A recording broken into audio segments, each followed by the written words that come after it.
Hi folks, welcome to the Prepared Homestead. This is Travis. Thank you all for stopping by to watch.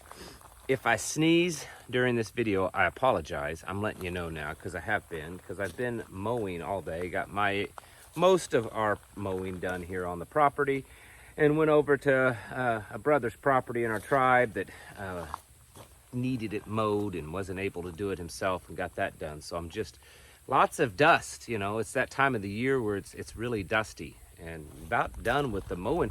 They're calling for really cold weather here in a couple of weeks, like freezing at night. That's crazy. I mean, part of me is ready for it, but then another part of me is not. I don't know. But can you do anything about it? Of course not. Why haven't you pulled the plug and, you know, kind of gotten out of the system? Why are we still in the system? I think that's a big question. I know some of us more than others are pulling ourselves out of the system, pulling the plug, getting out of the matrix, that kind of stuff. Some of you have perfected this and you're doing really good at it. The rest of you, not so much. Why aren't you doing it? Why are you still putting up with this garbage? Why are you still, why are we still watching YouTube?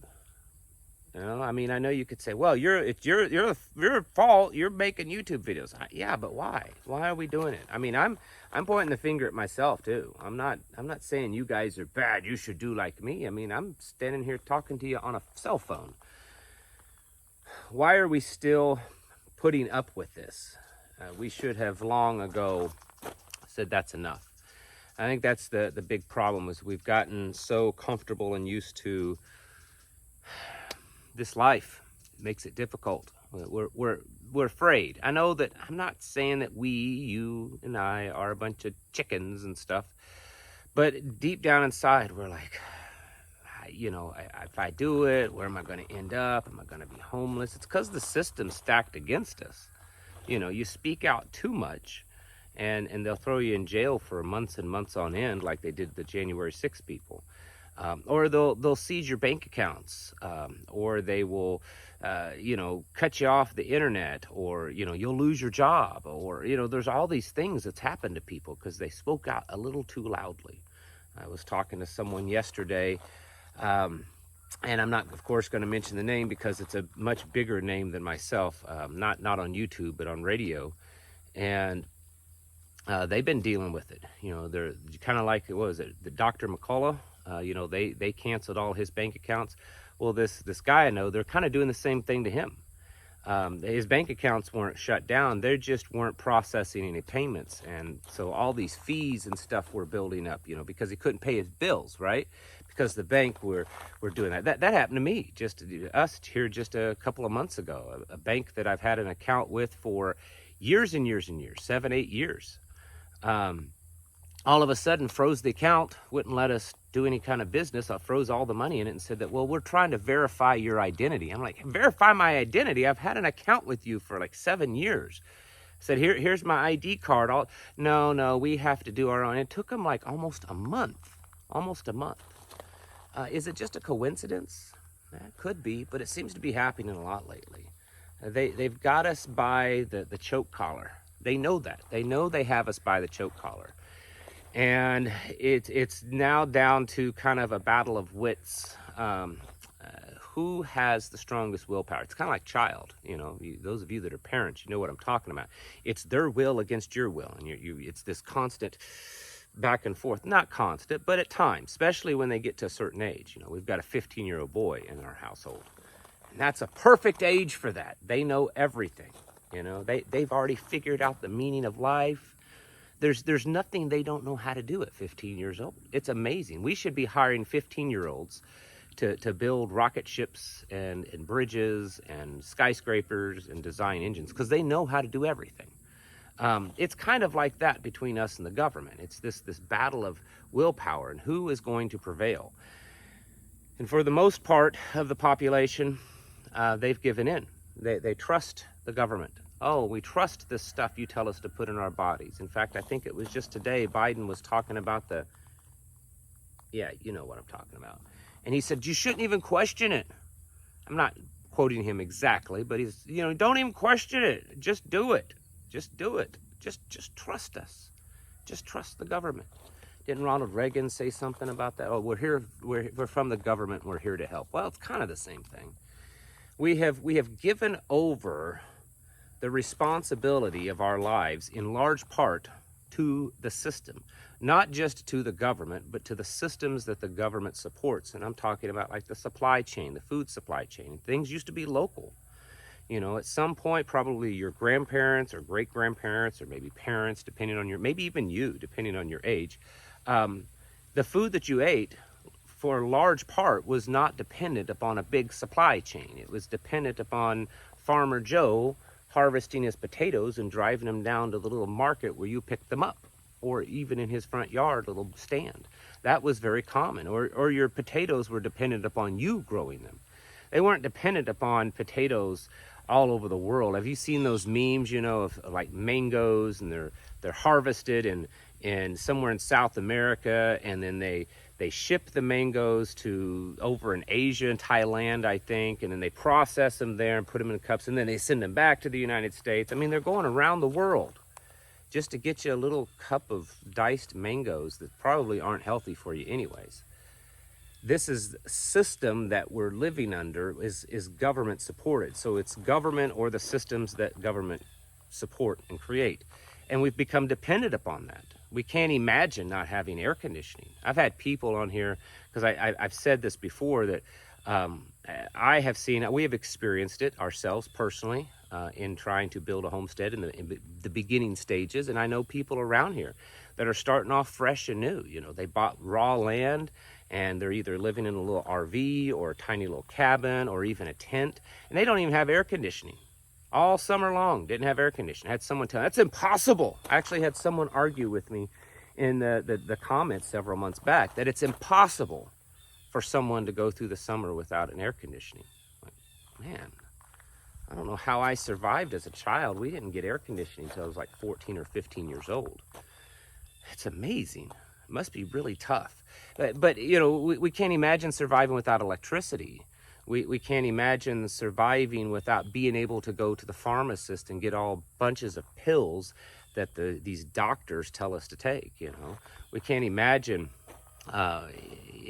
taking care of ourselves in the matters of defense. And people just, you hear it online all the time, probably talk to people. Oh no, I would never hurt someone. Even if they're trying to break in your home, no, I would never do that. I would never hurt another life. I call 911 and let them handle it. What happened to being responsible for your own self and your family and your home and your possessions? We have given this over to the system. And now that system has come back to bite us in the hind end. And we've realized, some of you have realized this long ago. I know I knew this 10 years, 20 years, 30 years ago, 40 years. I get it. Me too. I've been on this path for at least a couple of decades or longer. But it's coming to a head. It's becoming very overtly obvious that this system that we have allowed to crop up and to rise up, this Babylon that is being developed and created all around us, we've allowed it to happen, and we've allowed it to consume all the things that we need to take care of ourselves, to the point now that, I mean, if you truly wanted to just unplug yourself and get out of the matrix, you'd have to just be a homeless person, just moving from park bench to park bench, because there really is no property that's just open. I mean, all property in the United States is owned by an individual or owned by the government. You have to pay taxes at some point, or you end up eventually going to jail or some kind of fine. You either have to walk, because any vehicle you'd have to have a license or a driver's license or something like that, or eventually you'll receive some kind of punishment for it. You see what I'm saying? I mean, we can do certain things, but there's a punishment for it. There's no way to just be a completely free person without receiving some kind of punishment. And we have allowed it. Our parents allowed this. Our grandparents allowed this. And so now we're caught. We're caught in this system and this debacle of we realize it's evil and we realize we must stand against this. But if we do, we're going to have our safety net ripped out from under us. We may not have a job. We may not have a bank account. We may not have money. We may not be able to receive health care. We may not be able to get food and other things, electricity, access to the internet.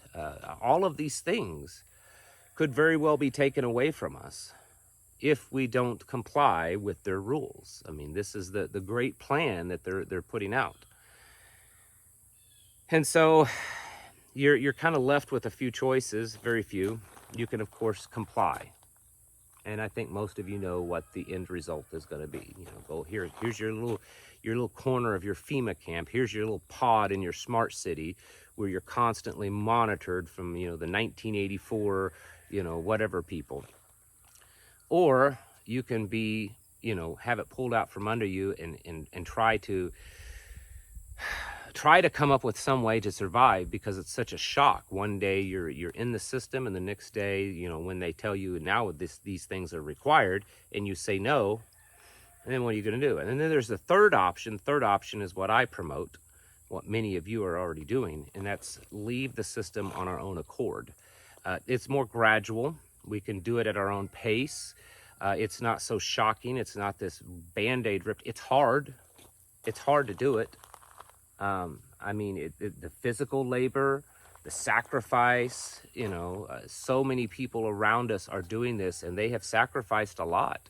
You know, they don't have running water. Maybe they're using composting toilets. You know, they're having to go to someplace else, to a laundromat, to do their laundry for now. You know, they don't have proper refrigeration, you know, like normal people would have it. All these things because they're trying to do it on a gradual way so that they can cut themselves off from the system. It's not easy. I mean, some people have the money to just do it, but not everyone does. I'm here to tell you that if you don't want to continue to be a slave to this system, because that's exactly what it is. We've been a slave up till now, and I assure you, as this system progresses in the direction that it's going, your chains will be tighter and tighter on you. The level of slavery, the level of control in your life will only get greater. It's not going to get less. There's never been a time that the people have given government, you know, a little bit of authority and they didn't take more. They always take more. They always. You give them an inch, they take a mile. And if you want to be free from all this, it's not 100% freedom, at least not yet, but it's better than nothing. I would encourage you to take the steps now to break away. Get out of the matrix, get out of the system. It's not easy. I mean, they say that housing and stuff's gonna collapse here real soon. It looks like it is. And then maybe that'd be a good time to buy. But whatever you do, I would do it fairly quickly, because I think the hammer's going to start coming down on us pretty hard. And we need to be getting ourselves prepared. You need to be cutting yourself off from the system. It's evil. It's evil. The remnant is gathering. And I don't think too many of them are gathering in these wicked cities. They're getting out, and they're finding their own way, and they're finding community, and they're finding a closeness, that's not even a word, with God, because they're out here and they're not in the middle of all the wickedness. I'm not a scholar on this. I'm no, great wise biblical theologian, but I think it makes pretty good sense. And I would advise you to start doing this, because between the prepping, between the spiritual stuff and moral stuff, and just watching everything fall apart, it may be one of the last things that you could do to actually offer some level of protection for your family from all of this stuff. You need to start doing this, making plans, getting your houses in order, finding places like out here and other places around the country to get away from this and start learning to be self-sufficient. And you can do it gradually, as opposed to having it ripped out from under you. And then you at that point, it's a choice. You either comply with their rules, or you're going to be with nothing, probably homeless. You need to be getting your houses in order, folks. Preparing yourselves mentally, physically, and spiritually. Thanks for watching, and I'll catch you in the next video.